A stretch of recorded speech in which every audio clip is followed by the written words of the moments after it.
নমস্কার বন্ধুরা, আমি শর্মিষ্ঠা কিচেনে সবাইকে স্বাগত। আজকে আমি আপনাদের সঙ্গে চিকেনের একটা দুর্দান্ত রেসিপি শেয়ার করব। চিকেনের কোপ্তা কারি। চলুন দেখে নিই কীভাবে বানাই।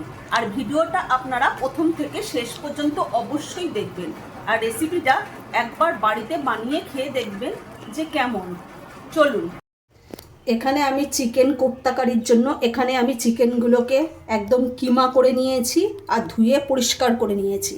আর এখানে ফোড়নের জন্য নিয়ে নিয়েছি আমি গোটা জিরে, ছোট এলাচ, লবঙ্গ, দারচিনি আর দুটো শুকনো লঙ্কাকে আমি অর্ধেক করে নিয়েছি। আর এখানে কাজু বাদাম নিয়েছি, অল্প একটু চীনা বাদামও নিয়েছি।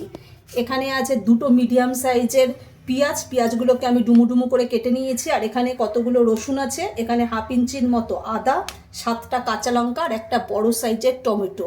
এখানে টমেটো, পেঁয়াজ, রসুন, কাঁচা লঙ্কা আর আদা আমি এটা মিক্সিতে পেস্ট করে নেব একসঙ্গে।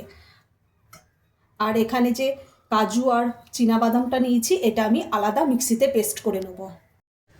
মিক্সিতে আমার পেস্ট করা হয়ে গেছে। এখানে আমি কাজু বাদামটা পেস্ট করে নিয়েছি। আর এখানে আদা, কাঁচা লঙ্কা, টমেটো, পেঁয়াজ, রসুন সমস্ত কিছু আমি এখানে পেস্ট করে নিয়েছি মিক্সিতে। এবার আমি চিকেনটাকে কোপ্তার জন্য রেডি করে নেব। এর মধ্যে আমি স্বাদ মতো নুন দিয়ে দেবো, অল্প একটু হলুদ গুঁড়ো দিয়ে দিলাম, হাফ চামচ আমি জিরে গুঁড়ো দিয়ে দিলাম, হাফ চামচ ধনে গুঁড়ো, হাফ চামচ গোলমরিচ গুঁড়ো আর হাফ চামচ গরম মশলা গুঁড়ো আমি দিয়ে দিলাম।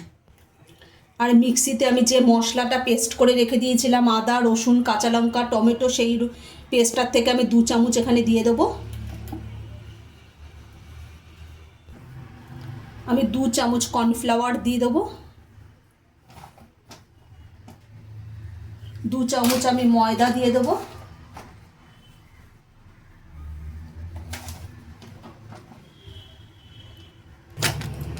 আমি 1 চামচ বেসন দিয়ে দেবো। আমি সমস্ত উপকরণগুলো হাত দিয়ে আমি আস্তে আস্তে করে মেখে নেব। এখানে আমি কোনো জল ব্যবহার করব না।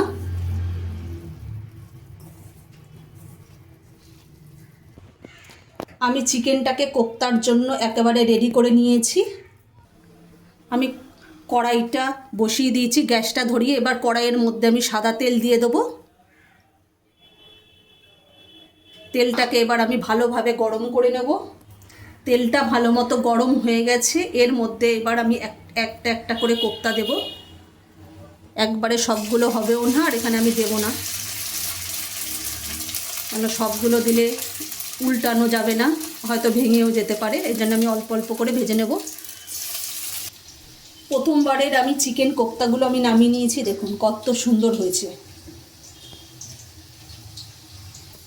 এইভাবেই আমি সমস্ত চিকেন কোপ্তাগুলো করে নেব। চিকেনের কোপ্তাগুলো একেবারে রেডি, দেখুন কত সুন্দর হয়েছে। এবার আমি এই কোপ্তা ভাজার তেলের মধ্যেই ফোড়ন দিয়ে দেবো। কোপ্তা ভাজা তেলের মধ্যে আমি ফোড়ন দিয়ে দিলাম। ফোড়নটাকে একটু ভালো করে ভেজে নেব।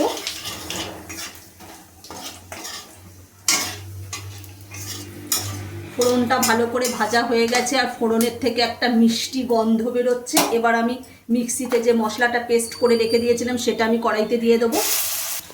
এই মশলাটার মধ্যে আমি কিছু উপকরণ দিয়ে দেবো। এর মধ্যে আমি স্বাদ মতো নুন দিয়ে দিলাম। এখানে আমি হলুদ গুঁড়ো দিয়ে দিলাম, 1 চামচ হলুদ গুঁড়ো দিয়ে দিয়েছি আর হাফ চামচ দিয়ে দিলাম।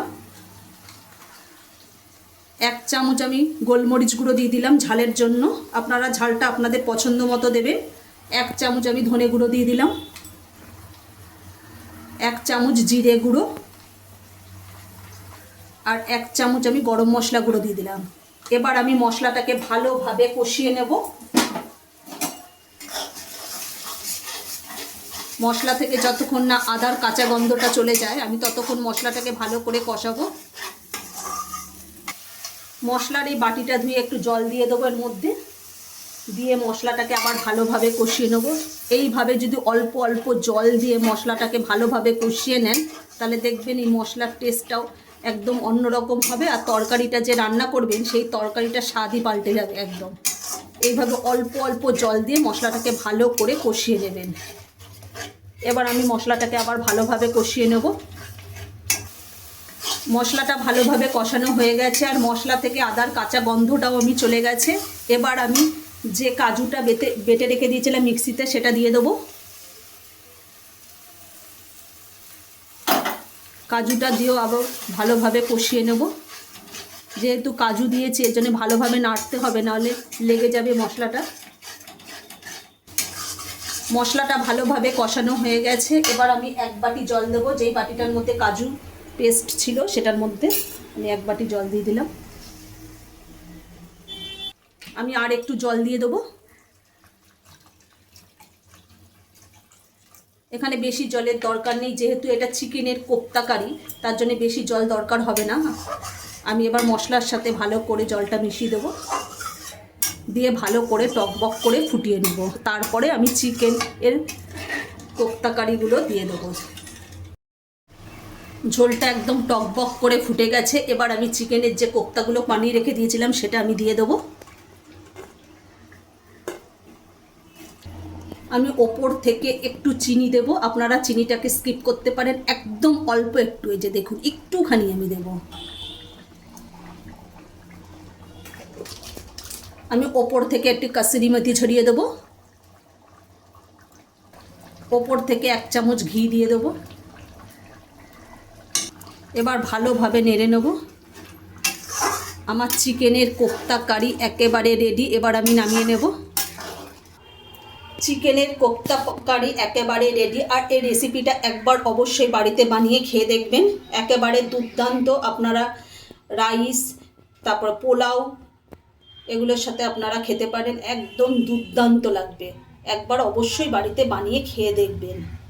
আচ্ছা, যদি আমাদের এই চিকেনের কোপ্তা কারির রেসিপিটা যদি ভালো লেগে থাকে তাহলে লাইক, কমেন্ট, শেয়ার এবং সাবস্ক্রাইব করতে ভুলবেন না। আর অবশ্যই বাড়িতে বানিয়ে খেয়ে দেখবেন।